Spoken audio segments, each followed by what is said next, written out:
Matter of fact, on the 2nd of July, she will be 52 years. You understand? She's now 51. She'll be 52 years on the 2nd of July. But the main thing is she still look cute. She look beautiful. She looks sexy.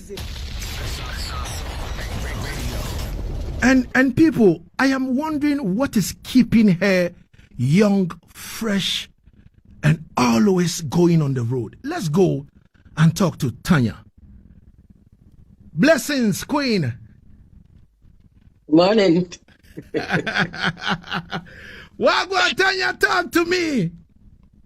Me there, man. I finished my gardening for the morning. I pick up my egg, them, I get my vegetables for my dinner, and come have a nice conversation. I love what you all listen to the song them doing. I think that's why every artist love you, because you get into the song and you really look like you enjoy it. It's a pleasure for watch you play the songs. Blessings, Tanya, blessings every time. Now, let's go back to the conversation. You'll be 52 this year. And yeah. I am wondering, what is keeping you young? What is keeping you fresh? What is keeping you going? Is that the food? Is there any particular food you eat? Are you exercising? What exactly are you doing? Well, I'm just starting an exercise regimen tomorrow with Bling Dog, but really, I think it's honest to keep me young. I'm an honest person.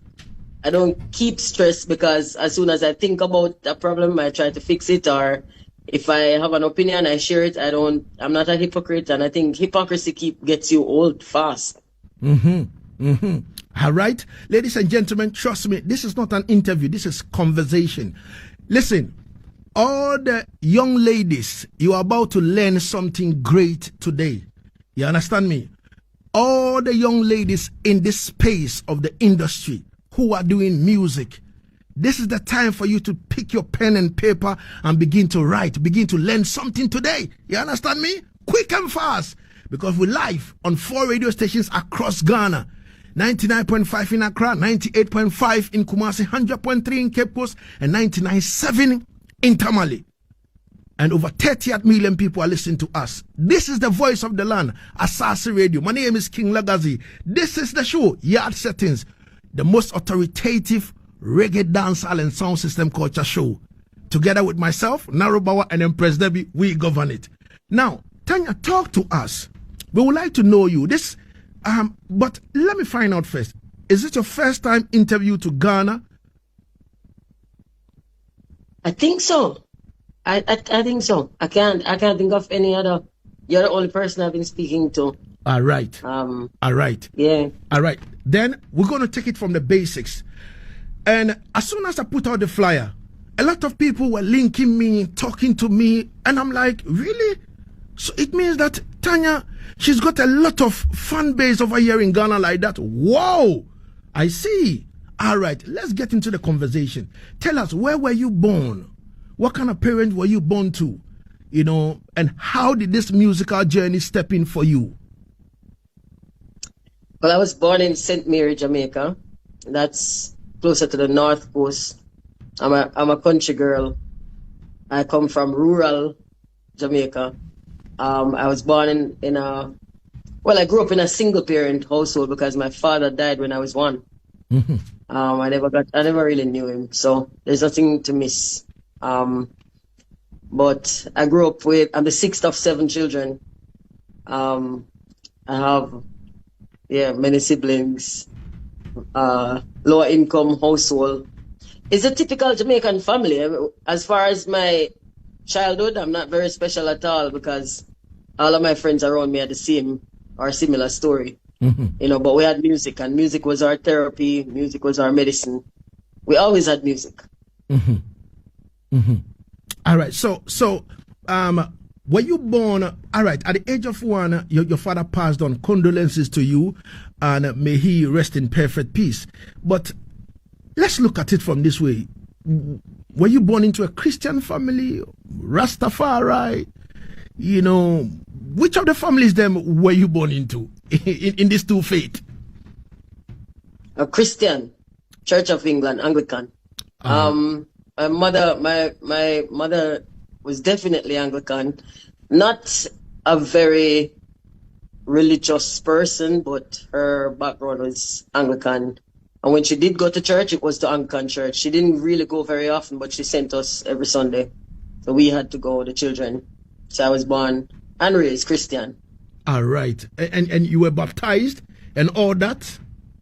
No baptism for me. All right. I wasn't. Were you part of the church choir or something?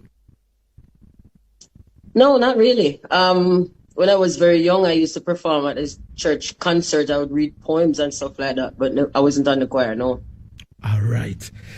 But somebody might ask, I talk to a lot of artists on this particular show, and everybody will be like, well, I started from the church and all that, and we have this and we have that. And some say, no, my father owned a sound system and blah, blah, this, that. How did this music thing step in, for you, Tanya? Well, I can't even tell.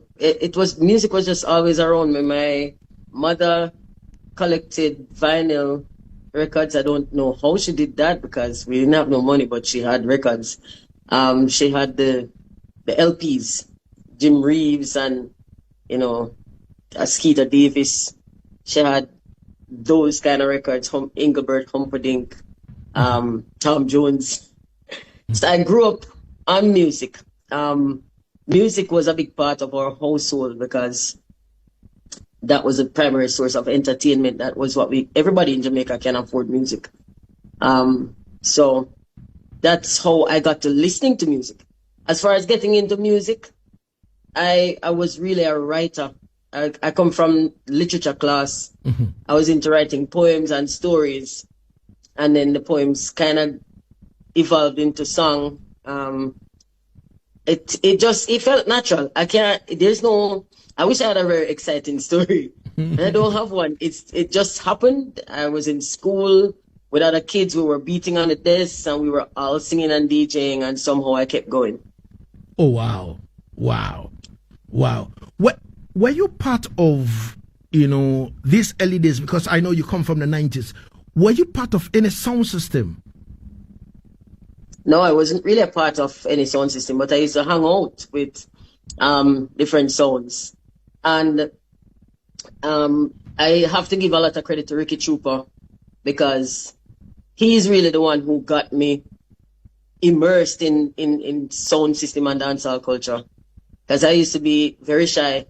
First time I went to Jaro to sing a dub plate, everybody had to come out except the engineer and the sound man.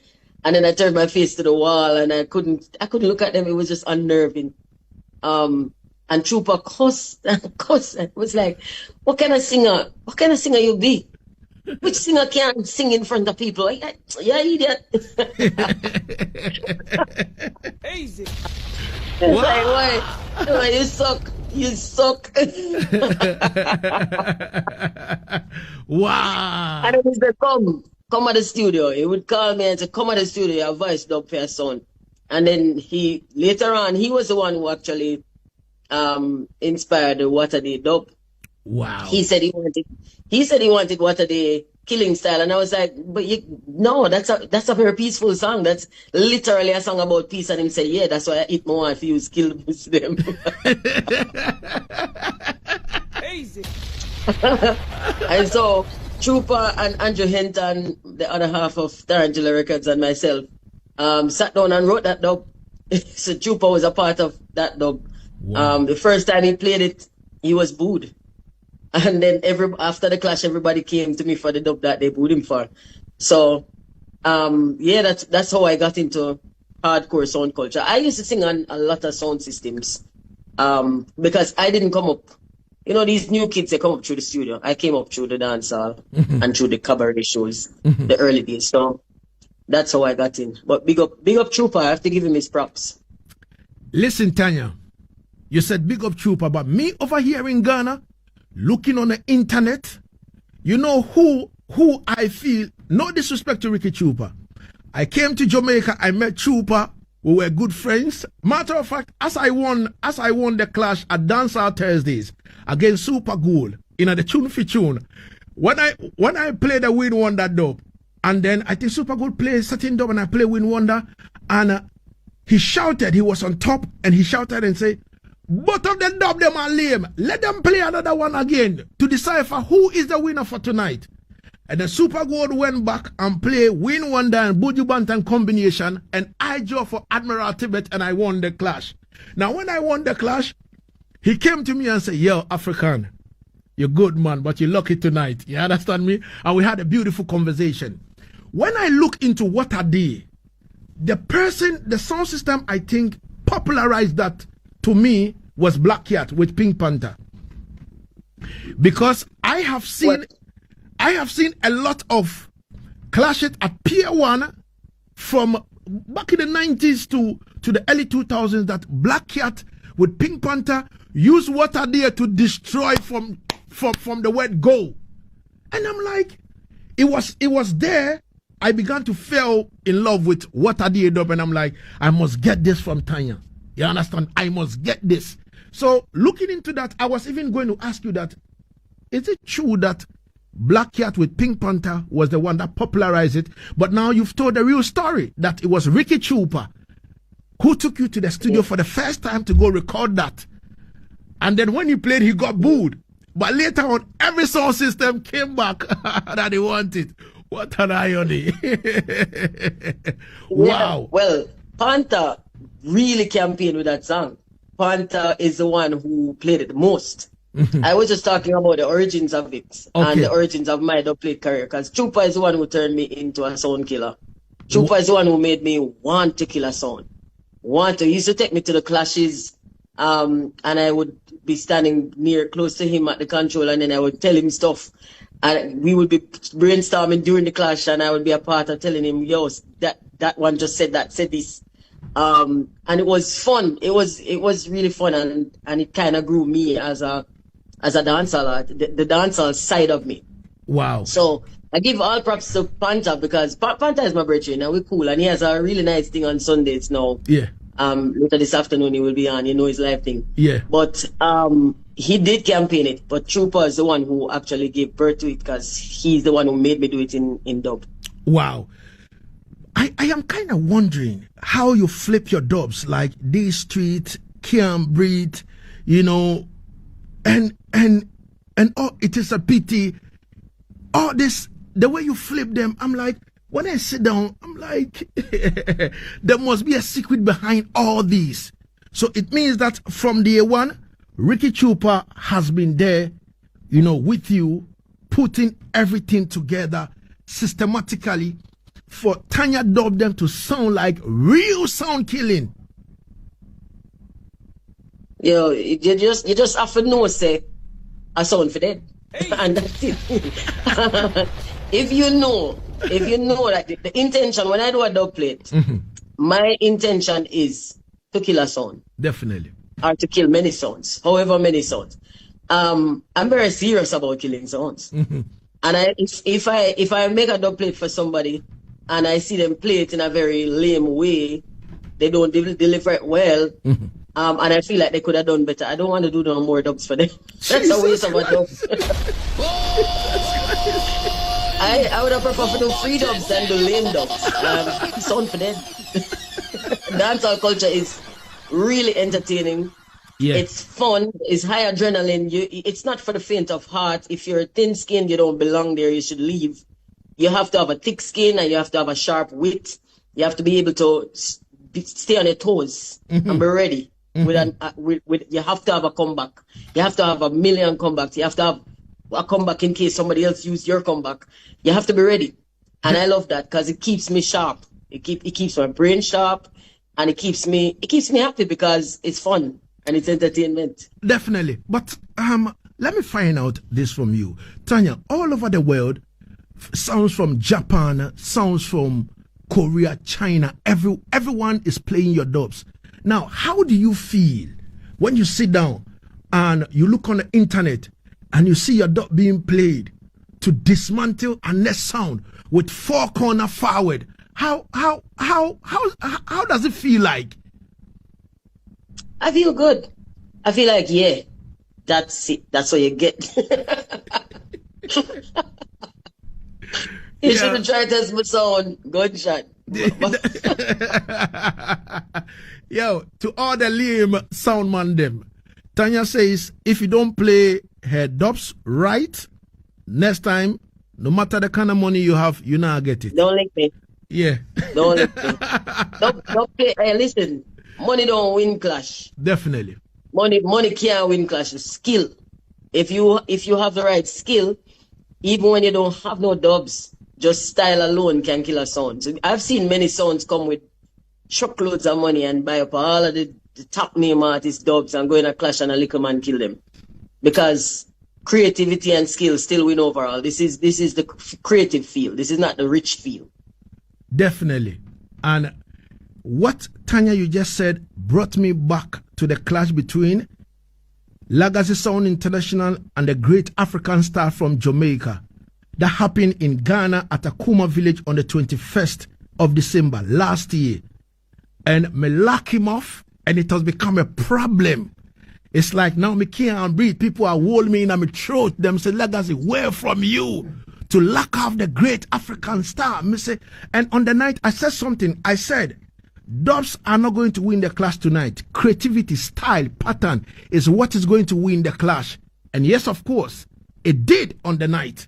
Tanya, big up yourself, man. You know the rudiments. Easy. Yeah, man, that is it. But wait, so how come so long? Lagazee Sound dub them not come yet, Tanya? Why?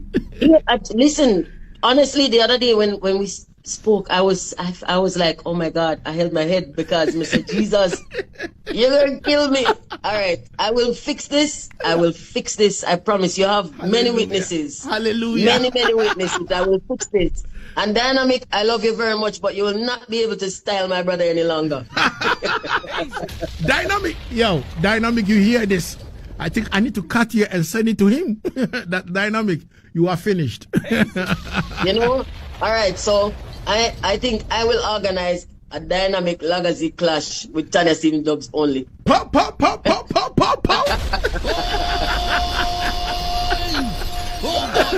This will be amazing. Now, let's hit back to track. Let's talk about when you started, recording from the early 90s. Let's talk about which song did you first step into the studio to go record? How was the recording like? You being a shy person already, how was it like? It was, well, weirdly enough, the first time I went to a studio, I didn't feel shy then. Mm-hmm. I felt shy after. When I was in St. Mary, when I went to Grove Music Studio, which was what RFM used to be before they became RFM. Mm-hmm. I went there and that's where I met Barry O'Hare, who is no longer with us. Mm-hmm. And I went in my school uniform because I was still in high school. Mm-hmm. I stopped off after school.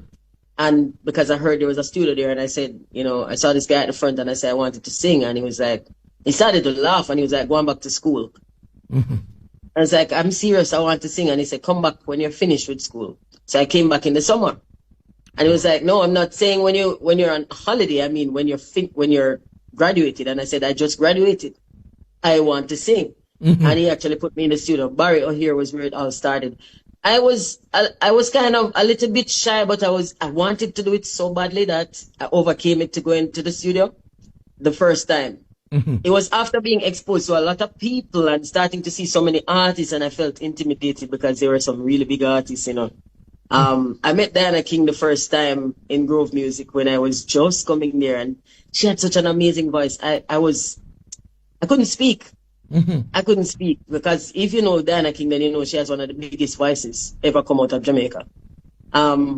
So I was very shy, yes, and I was also intimidated because I didn't think of myself as much of a vocalist. I'm more of a writer. So it took a lot of work to get over the fear. Was it a fear of standing beside these people and singing my songs? And I went from shyness to maybe at some points overconfidence. I'll go back and forth. But I eventually found my balance, and I just sat in my niche and I'm comfortable where I am. That's it. All right. So, ladies and gentlemen, this is what I'm going to do. You know, in 1996, Tanya Stevens, recorded this particular song produced by Dave Kelly. You understand me? They say the song brought an attention to the Jamaican public. And trust me, that was how the success, began in 1996. Now, the song is You're Not Ready for This Yet. Now, when you listen to that song, I'm like, what exactly was she trying to say? Now, let me play the song. We will come back and ask Tanya about it and ask her that, Tanya, what exactly were you saying? Can you explain it to us? What exactly motivated you? Now, let's listen. Hey, the question is it an advice or is it a warning? It's a mixture of both. Mixture of both. Easy. Get right or else. So in 1996, for a young woman to step into the studio and put this type of lyrics together, Tanya, tell me, what exactly inspired this? Okay, so first of all, I must clarify that Dave Kelly was the one who actually wrote this. Okay. So when Dave called me to record and he gave me the rhythm and he said he wanted me to write for it, but I tried, but I couldn't. I think maybe I was just intimidated because that's Dave Kelly. Mm-hmm. Like, what do I write to impress Dave Kelly? I tried, I couldn't come up with anything. So I told him, like, Dave, you will have to write this one for me because I can't come up with anything. And he said, but I want your ideas. I want the way you think. I want your song. So I said, I've tried. I can't come up with anything. I had it overnight. I listened the whole night. I didn't sleep. And he said, all right, so if you would write a song on it, what would you want to say? Mm-hmm. And I said, well, I would want to tell the men. I've met many men and every man acts like he's all that. And I'm here to tell them that you're mostly not. And him said, so basically you're saying the man them not ready. And I'm like, definitely not ready. And that's what the song came about. It's so weird that it's supposed to be an awareness. It's supposed to tell you, yo, Lagazee, mm-hmm. this is a problem for me. Mm-hmm. But instead men just became defensive and men felt like it was a challenge and felt like I was being a man basher. They started calling me a man basher. And wow. If I'm saying you're supposed to do this thing, that isn't bashing. That's me pointing out faults so you can fix them so we can have better relations. But a lot of men took it as a challenge to their manhood. It's sad. Easy. So it's about like fixing the real problem on the ground. You understand me? But yeah. Yes, but now if even you sang this in 1996, but when you look even in Ghana, when you go to the marriage registry right now, a lot of marriages are collapsing simply because of, like, quote unquote, men don't perform. My husband don't do this, my husband don't do that, and all that kind of thing. You understand me? I don't know, so, I'm talking about this as a man. If you come, you must make sure the next person to come, don't it? Easy. But you know what, Lagazee? Yeah. After I started singing when I was a teenager, and my opinions have. I don't think they've changed, but I've grown and my perspective has changed. And I would tell the women to slow down because after years and years of working as a feminist and fighting, I've always been fighting for my space and for recognition of my worth and my skills and my talent, and I want to be seen and heard.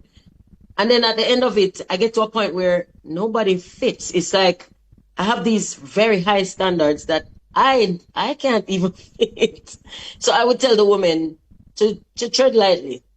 And big woman thing, I would say, go slow, because this idealistic idea of a man that you created in your head, he doesn't exist, and a woman couldn't fit that bill either. There's nobody on earth that's as perfect as we would want people to be. So even though I sang the songs and I stand by them, and I needed them for my own growth, for my own progress, for my own journey, I don't take them back, and I'm not embarrassed by them in any way. I needed them. Wow. But I would say in this era, when we have the benefit of hindsight, when you can look at somebody like me, and I'm honest, and I will tell you exactly what that road looked like, you don't need to make all the same mistakes. I don't think you should criminalize every mistake that a man makes to the point that you end up with none. It doesn't make sense. It works for me. I'm comfortable sitting in or lying in the bed that I made. But is every woman? No. Because at the end of the day, we are social creatures and we do need each other. So I wouldn't recommend this part. I would say dance to the music, but don't take it home. Don't internalize it. This is not a playbook for you to play from. This is not a Bible. It's music. And you listen to it, you analyze it, you think about it critically and see if this works for you. Don't just run off with what other people said. Find your own path and whatnot, because not everything is for everybody. I wouldn't recommend coming home with a lot of I'm a very successful person, but I don't celebrate with anybody. There's nobody to celebrate that success with. So I would say tread lightly. It's not a space of suffering, but sometimes it's a very lonely space, and if not everybody can handle that. All right. So tread lightly, women, please. All right. Respect on that advice, Tanya. We appreciate this. But let me ask you this.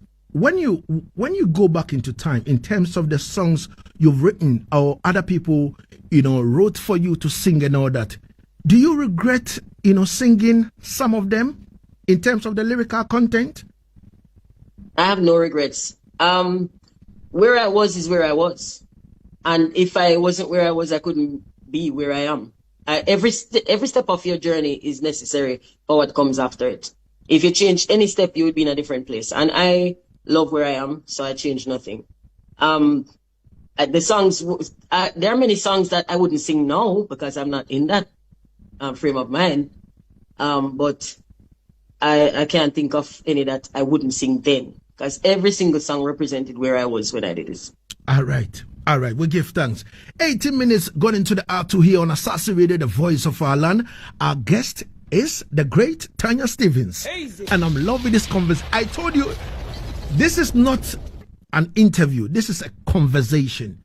So, young ladies, are you jotting down the points and all that? Because she's saying a lot of things. You understand me? Don't toe certain lines. It might be good for some people and it might not be good for others. Remember, this is Yaad Settingz on Asaase Radio. My name is King Lagazee. We're live on 99.5 in Accra, 98.5 in Kumasi, 100.3 in Cape Coast, and 99.7 in Tamale. I'm doing this together with my producers, Naro Bauer and Empress Debbie. Now, Naro said he's got a question for Tanya, but before Naro steps in, let us look into this particular space.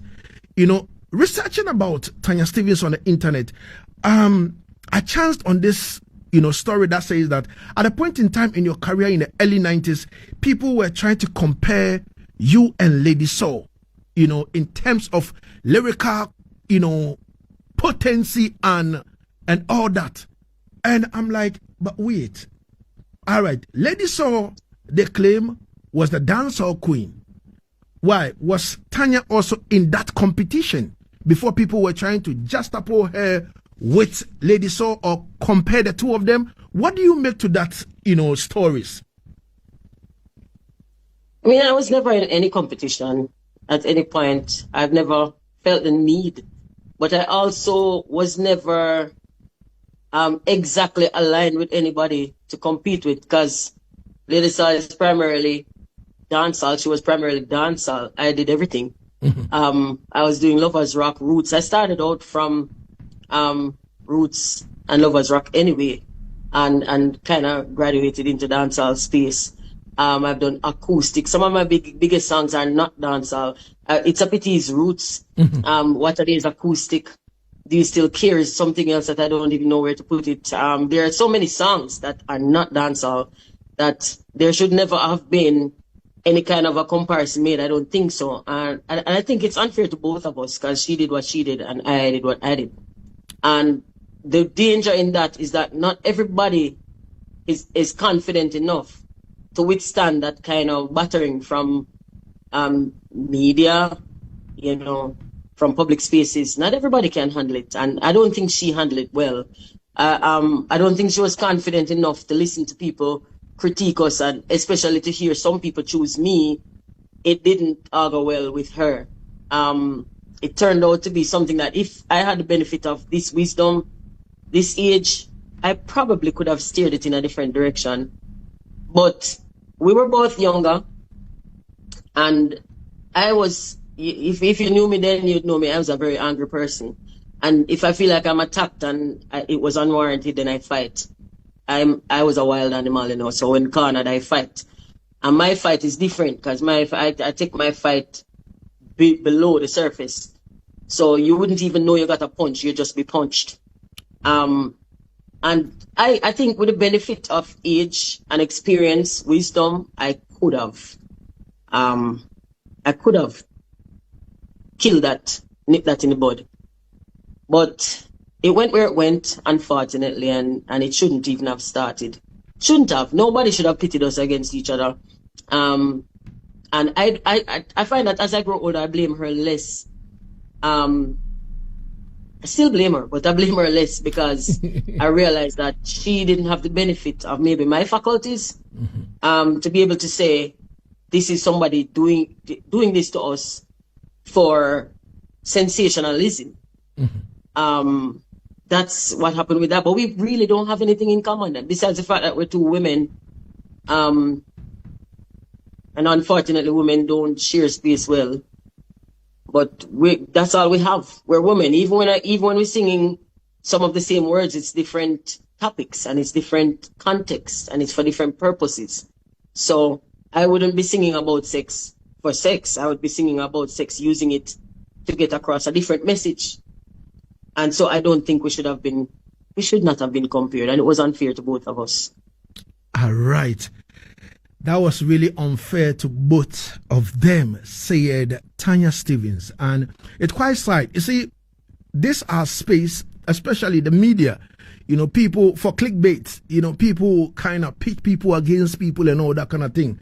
That is why I said on my platform, I don't want to be that presenter or that selector, you know, or that newscaster that will kind of publish false stories about people. You understand me? Sometimes I interview people, I put out flyer, and people are like, Lagazee, ask this and ask that, and I read them, and I'm like, you know, serious. My show is not for this. You understand me? We want to celebrate people. We want to celebrate the good deeds of people.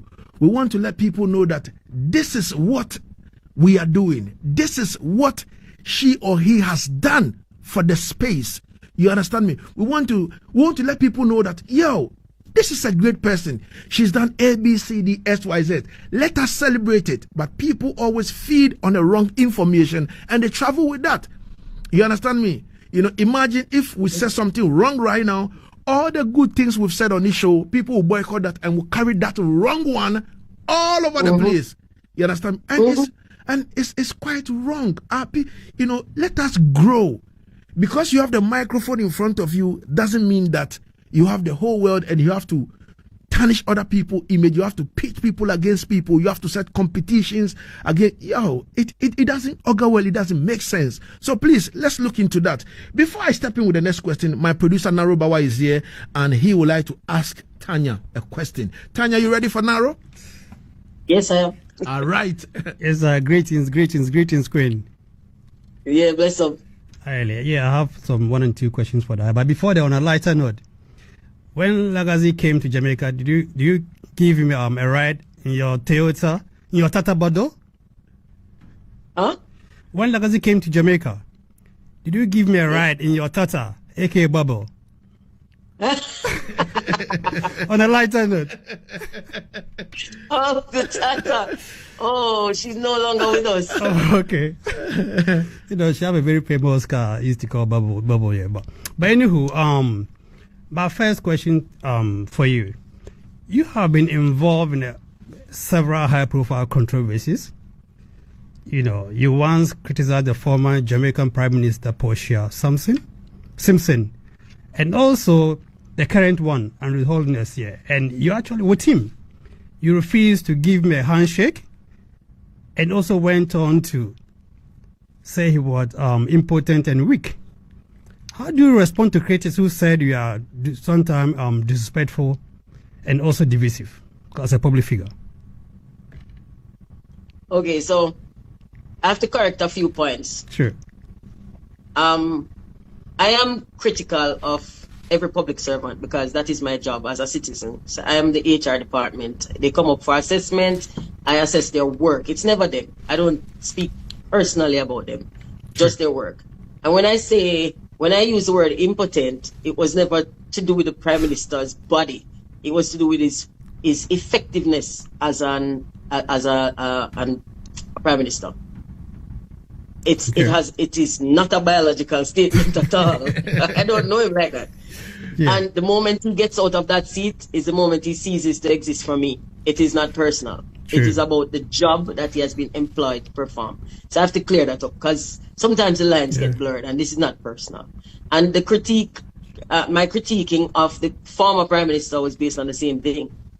Job performance, qualification. That is it. But these are things that I shouldn't be speaking alone. I look like I'm controversial because so few people speak. If everybody was holding them accountable, I would blend into the background. True. This is a job for all of us, and it's unfortunate that only a few people carry this heavy burden and then look like agitators, when really this is everybody's job to say, we have to protect the masses. I am from the masses. I am a poor I'm a poor person's child. I grew up in a low to no income household. I grew up with not enough of anything, and it's poor management that brought us to that point. Poor management of the country, poor personal management too, but poor management of the country that gave us so little resources. So when I grew up and got some success, I didn't see it as my being lucky and walking away from it all. I saw it as my responsibility, now that I have a platform, to shed light on the things that ailed us when I was a child and ails people still living in my conditions. That we have to fix these things. It is our job as a collective to look out for each other. This is a responsibility. This is our responsibility to the universe. This is our personal and collective responsibility to be a good person on this planet, to look out for the best interests of all of us, the collective first. True. To not be selfish in a myopic way. So my criticism will never stop coming. Second correction, I did shake the Prime Minister's hand. I did shake his hand. His people took the video and they edited it and they took off the handshake because they knew that would be polarizing. That would cause an argument. And this Prime Minister, one of my biggest problems with him is that in lieu of doing the work, he does the promo. He's a promo guy. So he will look for anything that can make him go viral. And that's why I called him a virus, because only a virus seeks to go viral consistently. I don't understand. They chopped off the handshake, which I shook his hand and put my hand back in my pocket. I don't owe him anything. I was at a dance. He came there. I don't owe him any kind of socializing. And this is something else too that I would really love us to get out of the mindset of. Sure. This subservience that puts a public official or public servant on a pedestal and puts them above reproach or above question. It means that citizens of the country are less important and have to bow. But this is not a recipe for anything but failure. It's a recipe for failure. It won't even work for him. It will work for him in the short term in a very superficial way. But as far as us having a successful country with people who are balanced and people who can manage to maintain dignity, families who can actually survive, do more than survive, but thrive spiritually as far as their health, educationally. We're not on the road to that. True. So it is my job, my responsibility, and I take that very seriously. I take that very seriously to hold them accountable. And every single time I try to hold them accountable, it's the people who are most negatively affected by them who defend them. It is the craziest thing, and I'm not understanding it. In fact, over the last maybe year, I have resisted much less, because I'm thinking to myself, if this affects you more than it affects me, why am I the one always fighting, and why are you fighting me? So I'm kind of cool off of that fight now anyway. Okay. You know, I will always be a good person. I will always do right, what I perceive to be right, as far as ethically, sometimes morally, but more so ethically. I will always do what is in the best interest of the collective. I will never encroach on another human's space or rights. I will always be who I am. But who I am is tired. I'm tired. I'm tired of having to defend myself after defending others. It's the stupidest, most ridiculous thing. For my brain is glitching. I cannot come to terms with the fact that I'm speaking. I'm tired. Anyway, give thanks for the clarity and also setting the record straight, because this show is a global show, so a lot of people are listening to the across the world. Now, my next question, you supported Aishana's comment about Miss Lou. That sparked a whole national debate across Jamaica. Do you think your outspoken nature has impacted your career, and if so, how?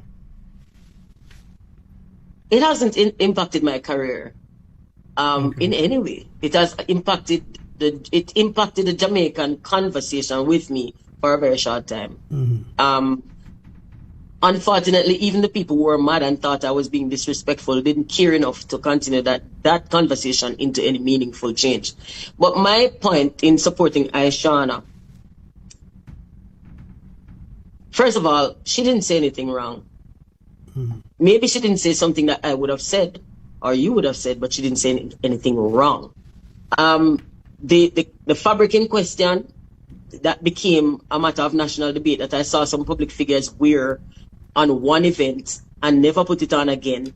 That fabric is on tablecloths across Jamaica in restaurants right now. She called it a tablecloth and they got offended. She says she doesn't wear tablecloth like Miss Lou. And they got offended.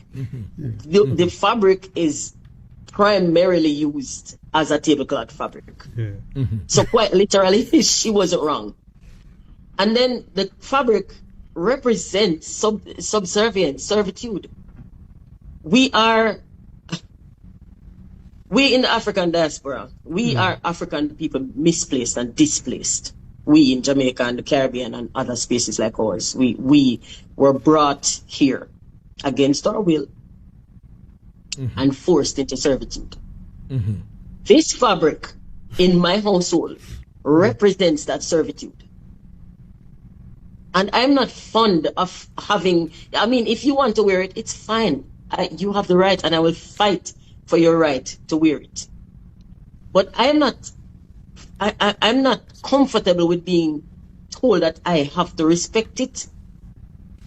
And as for Miss Lou, I have no problem with Miss Lou, but I have a problem with her being rammed down my throat as a national icon that I have to regard. Miss Lou made a living, made a career out of caricaturizing my real life. I am a poor kid from the country. Miss Lou has a first-class education, had a first-class education and moved in the circles of gentry. She was not one of us. She actually made a caricature of our real life. She made a living and made fame from softening poor Jamaican life for the upper class. And when they said Miss Lou created space for people like me and made me have somewhere to go, I took offense because she did not. She did not lead the way for me because I was born speaking and acting like this. This is my real life. She did not inform my behavior. She taught uptown people.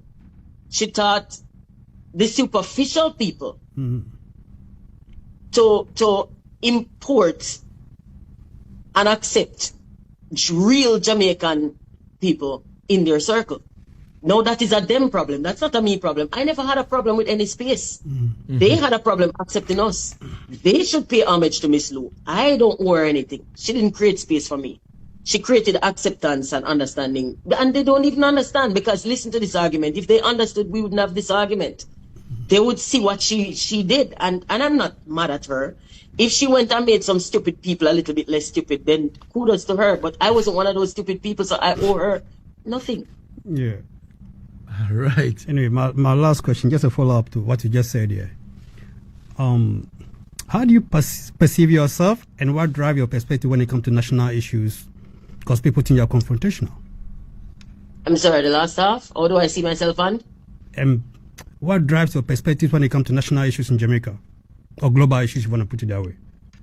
Oh, well, I guess it comes from my lack of religion or my spiritual beliefs. I believe that there's only one of us here, and that's all of us combined. I believe that if you follow science and you realize that everything here is just energy vibrating at different speeds and coalescing in different spots to create what we are, you and I are one. There's no difference between us. True. So I am driven by that fact, and I'm very selfish. I'm extremely selfish, just that I'm not selfish in a minuscule or myopic way. I am selfish in the fact that we are all one, and I care about this one that I'm a part of. True. So whether we're speaking about my household, are we speaking about my community, are we speaking about my country, are we speaking about my globe, it's all mine, because I am one with the one. It's all mine. It's yours too, but I represent me. I represent this faction of the one. So I fight for the one. And that is it. I don't have any other place to be. Now I've heard people say, I flip-flop. I don't flip-flop. I never flip-flop. I stand in one position, and when you move, we're no longer aligned. True. I don't move. People move, and they expect me to move with them because we were in agreement on one topic. But no, I'm in agreement on the topic, not with you. The moment you move, we're no longer in agreement. This is where I stand, and I'm resolute. I'm not moving. Definitely. True. Definitely. All right, give thanks here. I give the button back to my brother Lagazee. Bless, love. Yeah, man. So, Yo. Mister, you can't get this nowhere except on Yaad Settingz on Asaase Radio. We are nationwide. Now, let me take some messages from our Facebook. It's 39 going into the R2 here on Asaase Radio, and we're learning a lot from, Tanya Stevens. And I have Sandra Schroeder saying that, correct, Miss Tanya. And then Junior Maestro from Norway Far Away said, I saw this promotion with electric cars. I noticed he was more into the promo than the actual works. I thought I was the only person reacting to this, but your opinion strengthens my observations. Coming from Junior Maestro from Norway Far Away. Easy. It's serious. Ofori Kwatin says she is one of the best artists. I used to admire her when she started coming out with the songs early 90s, especially What a Pity, You Are Blessed, Empress, Jah bless you, protect you, and long live. Junior Maestro again said, see how her thing set up. No internet issues, no interruption, well reflected. Love her for that. Sechofia Carl Adam says, we love you, Tanya Stevens. Kwaku Benson said, wow, on already for this yet? By Big Sis, Tanya Stevens. I remember sophisticated roughneck President Kennedy Mensah playing this song around 1996, 1997 on the radio. First time in Ghana. Enough respect due. Big sister Tanya Stevens. I have listened to her songs from way back then, and it's a pleasure to have her on here. Respect due. Easy. Yeah, the whole Ghana is in chew. Kwesi Koranting Ofori says, big up yourself, King Lagazee. Yeah, man, up. Nana Opon Kesi says, King Lagazee, we are witnesses to the dub record. Big up Empress Tanya. Don't worry, hey, yo, Tanya Stevens, she said she go do it. I'm not going to talk. You heard her saying that she's going to set a clash between me and Dynamic. Tanya for Tanya. So remember how she's going to load up Lagazee Sound International. G's and peace, man. Right after the interview, me I sent her the new dub info straight.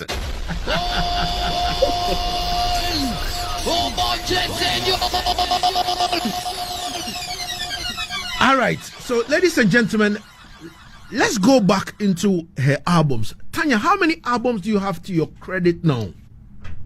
Ooh. I'm not sure. It's not a lot. Maybe about 8 or 9. I'm not sure. 9? I'm not really sure. You have a lot of songs. Do you remember all the lyrics? I do not. I don't. Sometimes when people request, I try to accommodate everybody's request as best I can. But sometimes I have to ask them, can you sing the first line? And I saw one guy criticizing me on social media. I had to laugh. It was funny because he said she's drinking too much because she can't even remember her own lyrics. It's like, it's too many songs. I wasn't drinking at all.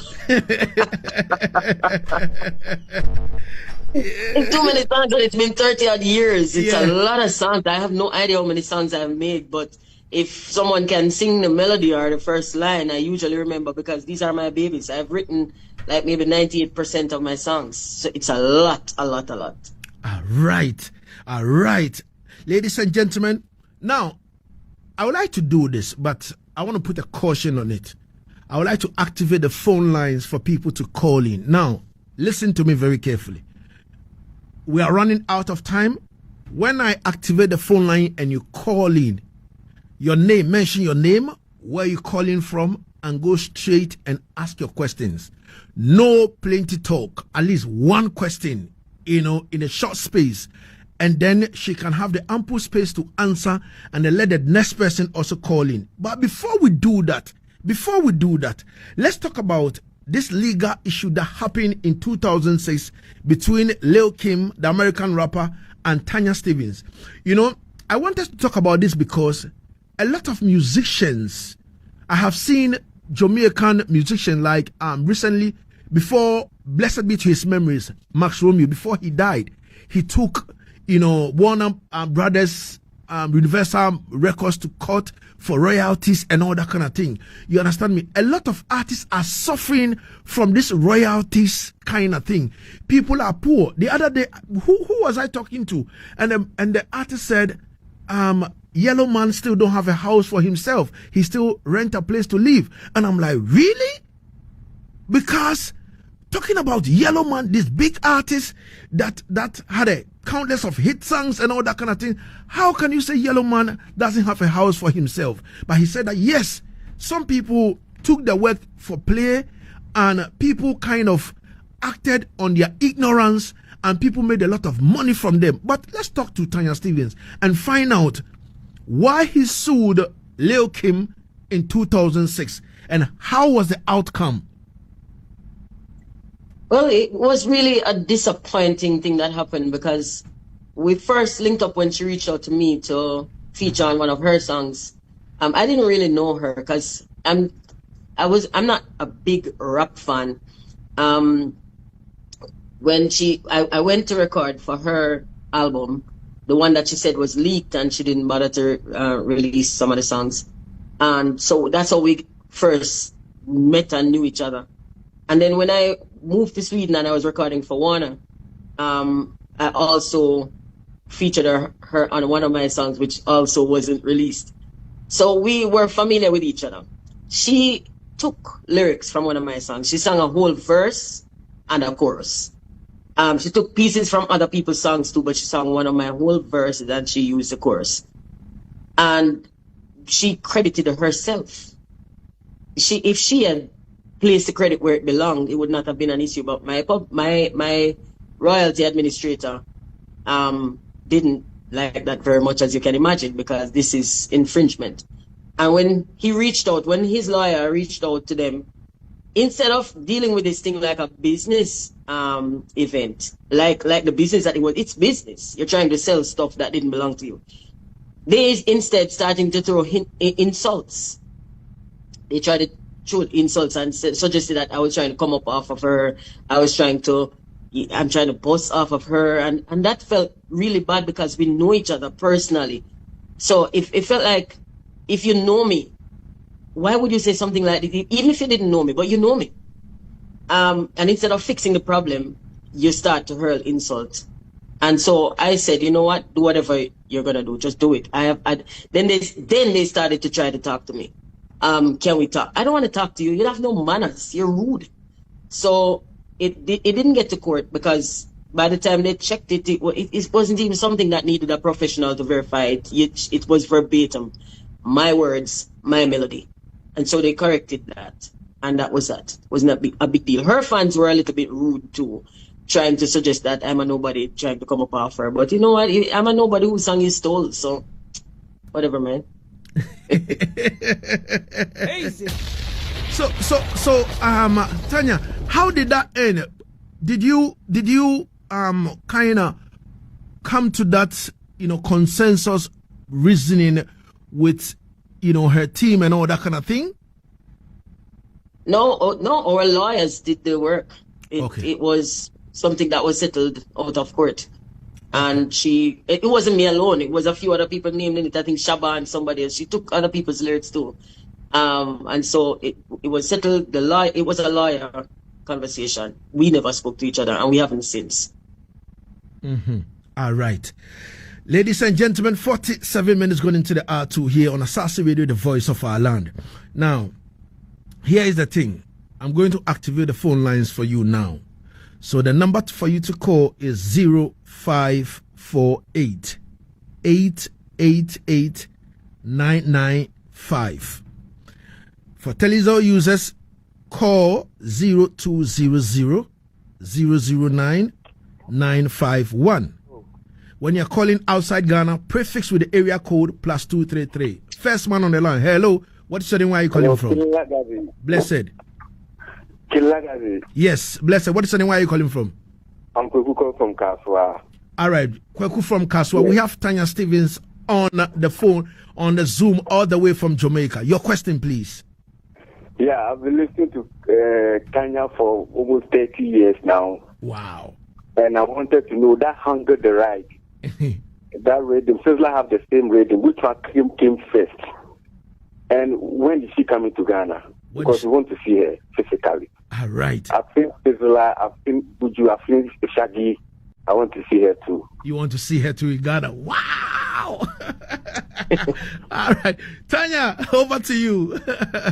Yeah, well, I didn't hear the first part. I heard the when am I coming to Ghana, and I said Lagazee and I will figure it out. But the first part I didn't hear about Handle the Right. What was the question? Yeah. He said, I think he said you have a song on that, and Sizzla also had a song on that rhythm. Whose came first? Oh, I'm not. It was for the same. It was the same production. It was the same Bobby production. Digital's production. So when I don't know, they were put out at the same time. Okay. All right. So on Facebook, we have Noel James. He said, greetings, Tanya. King Lagazee, big up. And Setofia Car Adam says, exclusive. Humble Sky from Dubai says, Tanya Settingz is full of fire. Easy. Ladies and gentlemen, you can call in now and make sure you ask a question. Later on, don't come test my phone and come ask me, Lagazee, why didn't you ask this? Why didn't you do this? But I don't want to hear that. So it's 0548 888 995 or 0200 009 951. When you're calling outside Ghana, prefix with the area code +233. We're talking to Tanya Settingz. Easy. One of my favorite from her is this one. Finally, someone get you. Hello. Yeah, hello, King Lagazee. What is your name? Respect. What is your name? Where are you calling from? Yeah, my name is King Buffalo, calling from Ebru, Accra. King Buffalo calling from Ebru, Accra. Talk to me. We have Tanya Settingz. Yeah, I've been listening to your series for over 3 years now. Mm-hmm. And I want to ask, does she have a problem with Queen Patra? Queen Patra. Yeah, because I read some news about her and Queen Patra. Mm-hmm. And I want to know exactly what I just put out. Okay. All right. Thank you very much. All right. Respect. So, Tanya, a fan want to know, do you have any problem with Queen Patra? I can't imagine where that one came from, because the last album I put out, I featured Patra on one of the singles. Okay. The second single, 50, was me and her celebrating, our being at this age and at the top of our performance. Like, I don't know. I'm of the opinion that we're good. I think that might have been a mistake. That must be a mistake. All right. That must be a mistake. Easy. Say it, Tanya Stevens. We don't got no beef. We don't even we don't even have chicken. Strictly vegetable. Easy. Oh God. Yes. Someone is on the line. Hello. Hello? What is the name? Where are you calling from, sir? Yeah, afternoon, Lagazee. Blessed afternoon. What is the name? Where are you calling from? My name is Tortis, never work in family. Uh-huh. You see Tortis work in family before, unless you see one Tortis at one place.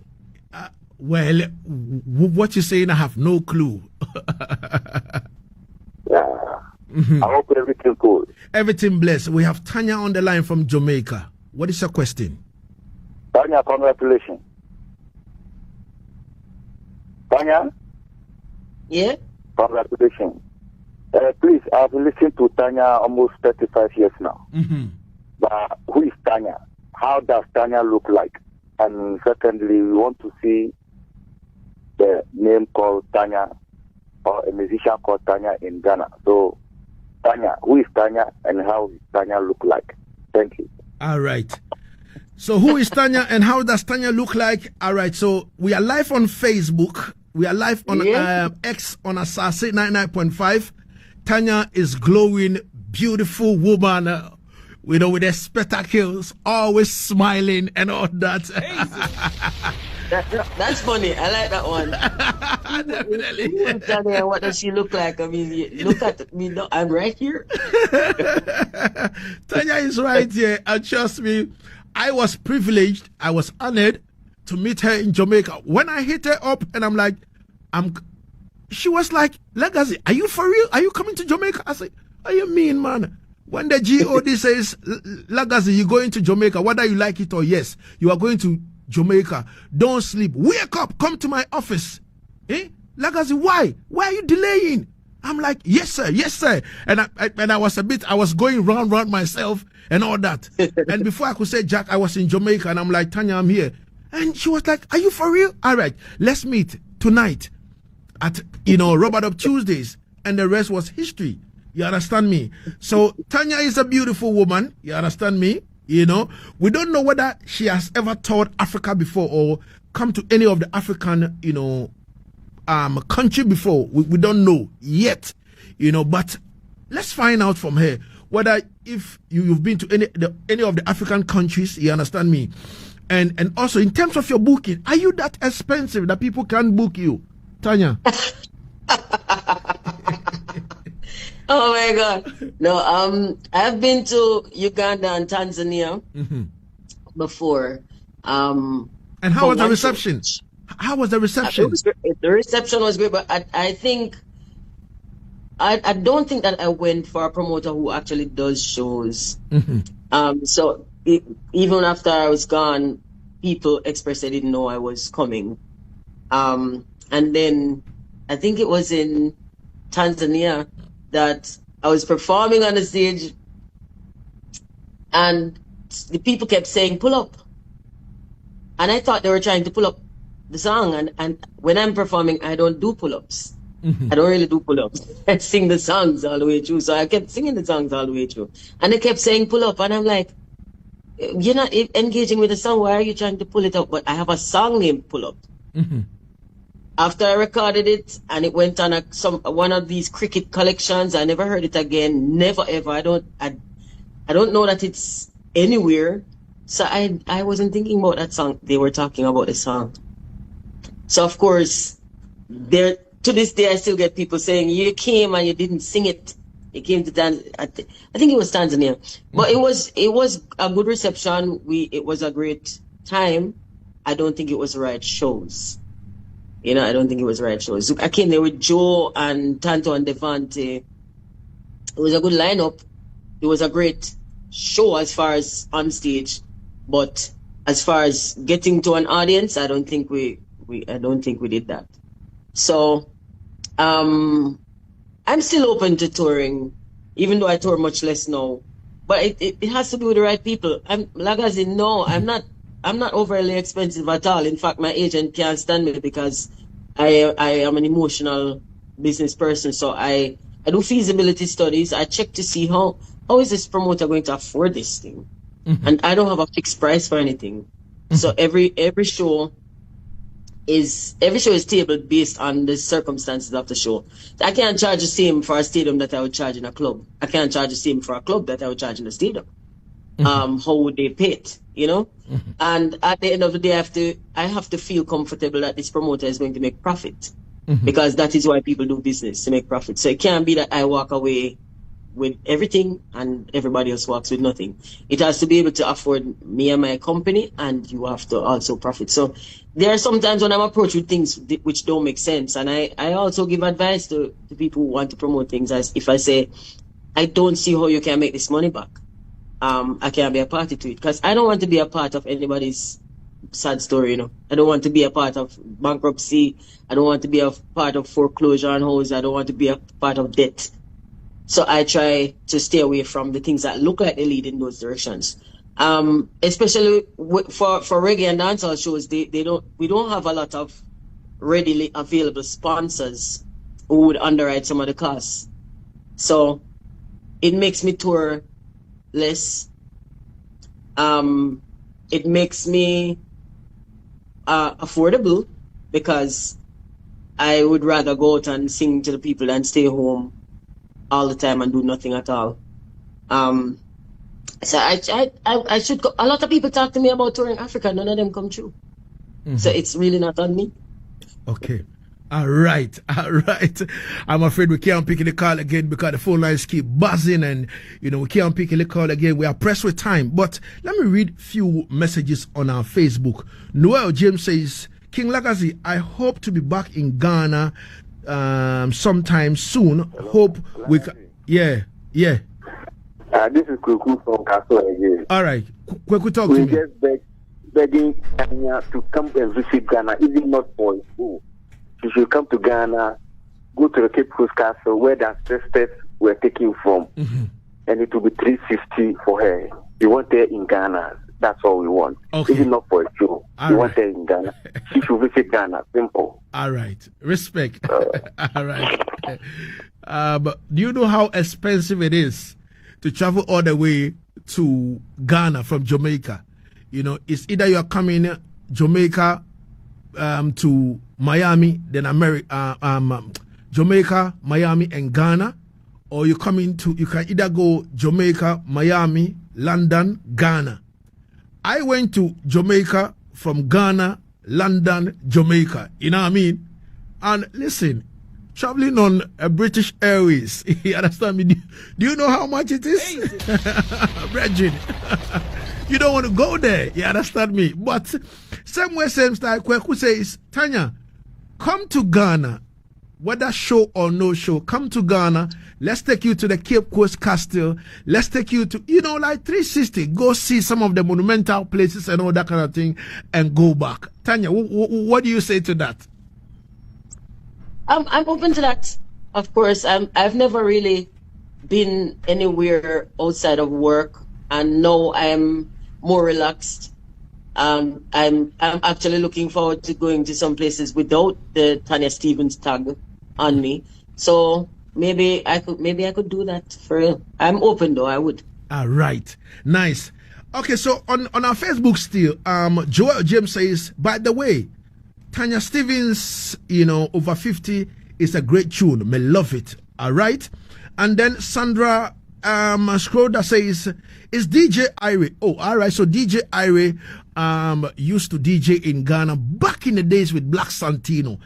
So DJ Ire says, is DJ Ire King. I saw Miss Tanya Stevens maybe 30 years ago in a very late nightclub in Los Angeles. She was on fire.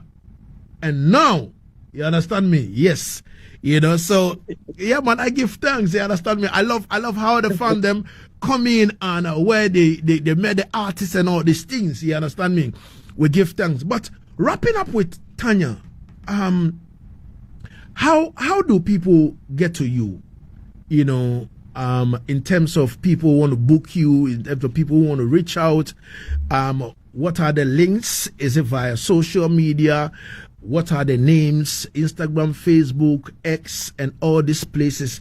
Can you tell us your socials? And also advice for the youngsters who are coming, especially the female musicians in a male, dominant, industry. What advice do you have for them? Tanya, the floor is yours.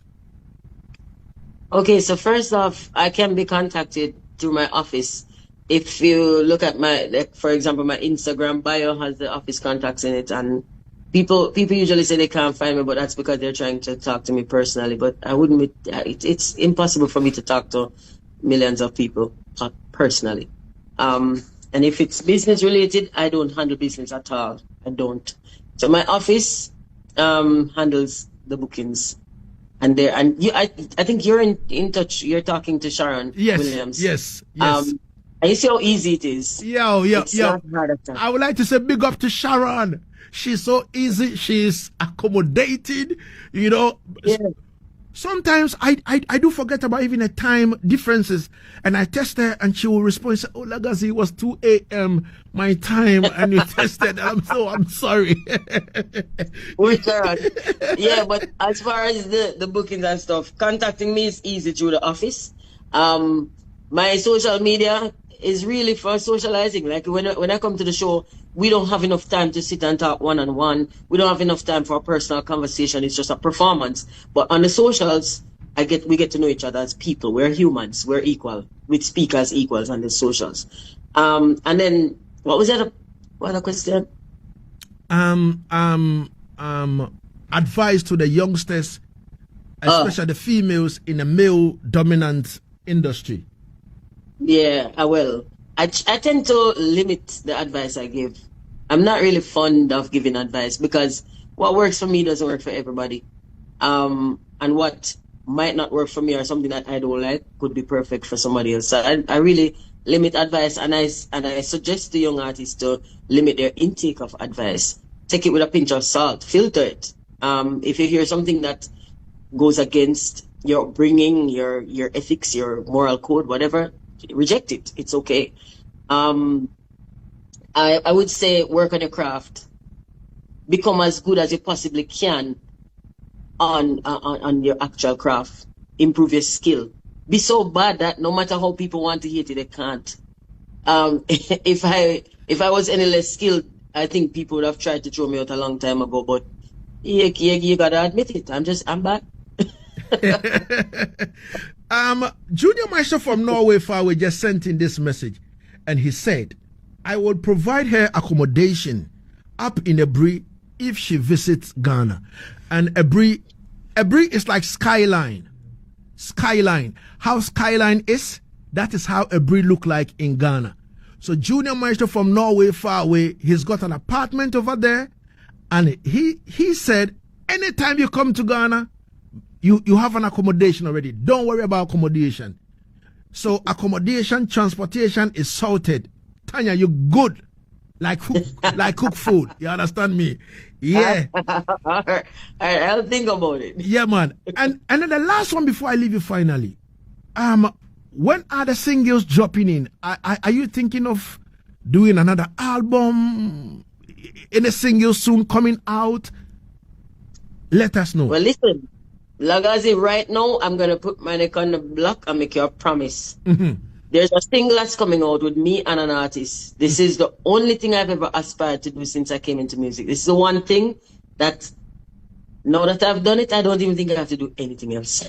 Wow. Honestly. Wow. And I can't tell you, I have to wait until I get the finished mix in my hand and I can send it to you and I will come back and we premiere it together. Oh God, that is beautiful. I love this. And I'm telling you, like, I'm not somebody who, I'm not crazy about artists. I'm not the type of person who goes places and takes a lot of pictures. I'm not the type of person who posts and said I met so and so.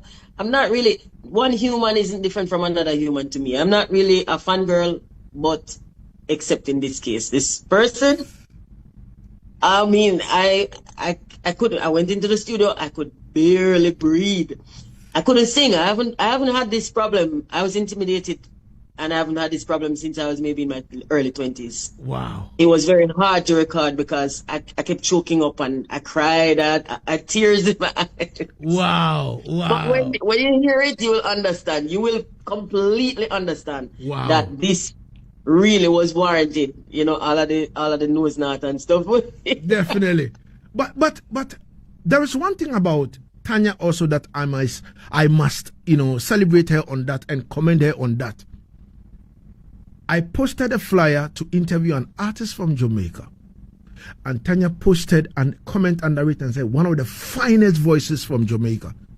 And I'm like, it doesn't happen regularly that a female artist will commend another female artist in this dispensation.